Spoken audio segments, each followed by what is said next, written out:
ఇదిగోండి క్యారెట్ కొత్తిమీర పచ్చడి చేస్తున్నానండి. క్యారెట్ చిన్న చిన్న ముక్కలు తీసుకుని కొద్దిగా నూనెలో మగ్గనిస్తున్నానండి. ఎందుకంటున్నారేమో అండి, ఇడ్లీలోకండి మరొక విధంగా కాదండి. ఇప్పుడు ఎక్కువ హాస్టల్లో ఉన్న పిల్లలు చూస్తున్నారు కదండి, సాంబార్లు చట్నీలు తింటే విపరీతమైన ఒళ్ళులు రావటం ఇవన్నీ కూడా వాటిని బట్టి కూడా ఉంటాయండి. బయట పచ్చళ్ళు అవి మీకు పల్లీలు పచ్చడి, ఈ పచ్చడి ఆ పచ్చడి అడ్డమని నూనెలో వేగింటారండి. ఇగో మేమైతే ఇలాగా చేసుకుంటున్నామండి. మా ఊడికి తినొద్దనేసారండి. అతను ఏదో తేడా చేసింది అన్నాను కదండి అప్పుడు, దాన్ని బట్టండి. అందుకని రోజు 2 రోజులకు ఒకసారి కాకపోయినా రోజు కాకపోయినా 2 రోజులకు ఒకసారి ఇంట్లో పచ్చడి ఇంట్లోదండి. ఇది ఇంకేం కదా దాని గురించి చూపిస్తున్నాను.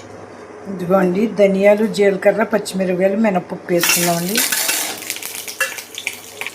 మినపప్పు పెట్టి ఏముందంటే అండి, దాని రోస్ ఉంటుంది కదండి, కొంచెం క్యారెట్ పచ్చడి పెట్టిని ఆ రోజు పోతుందండి. మినపప్పు పెట్టి కమ్మదానం వస్తుందండి, అందుకేనండి. ఇవ్వండి. ఆ తర్వాత కొత్తిమీర కూడా ఎంత వేసుకోగలిగితే అంత మంచిదండి. కొత్తిమీర కూడా బాగుంటుంది ఇంట్లోకండి. ఇదిగోండి కడుక్కుని ఉంచుకున్నానండి. ధనియాలు పైత్యానికి ఎంతో మంచిదండి. ధనియాలు, జీలకర్ర, మినపప్పు వేసి పచ్చిమిరపకాయలు వేసి వేగింటున్నానండి. ఇదిగోండి టమాటా చింతపండు వేసుకుందామండి. కొంచెం రోజు పోతున్నదండి. ఇప్పుడు ఇలా ఇంట్లో తిన్నాడు ఏం చేయదండి. పిల్లలు హాస్టల్లో ఉన్నాడు. కొంతమందికి ఏంటంటే నోటికి ఏది బాగుంటుంది బాగుండదు, చట్నీలు అవి చేసి తింటాను. కొంతమందికి ఊబకాయ ముళ్ళు వచ్చేస్తుందండి. ఎవరికో ఎందుకంటే మా వాళ్ళకి వచ్చిందండి. హాస్టల్లో ఉన్న తర్వాత వచ్చిందండి. చిన్నప్పుడు సన్నంగా ఉండేదండి. అందుకని ఇదిగోండి చిటికుడు ఉప్పు వేసానండి. దాంతో అయితే నూనె తక్కువ పడుతుంది, కాయలు అలా మగ్గుతాయనండి. టమాటా మగ్గిపోతే నీరు వస్తున్నానండి. రోస్ లేకుండా ఉంటాయని టమాటా వేసుకుంటే బాగుంటుందండి.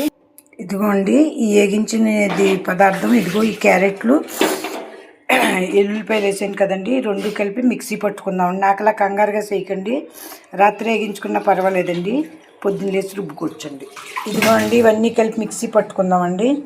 2 ఇన్ టమాటో ఇది క్యారెట్ పచ్చడి, కొత్తిమీర క్యారెట్ పచ్చడి అయిపోయిందండి. ఇది ఇడ్లీలోకి దోశల్లోకి అండి, ఇది అన్నంలోకి అండి. ఒకే ఐటెంతో రెండు పనులు అయినాయి. చూసారు కదండి.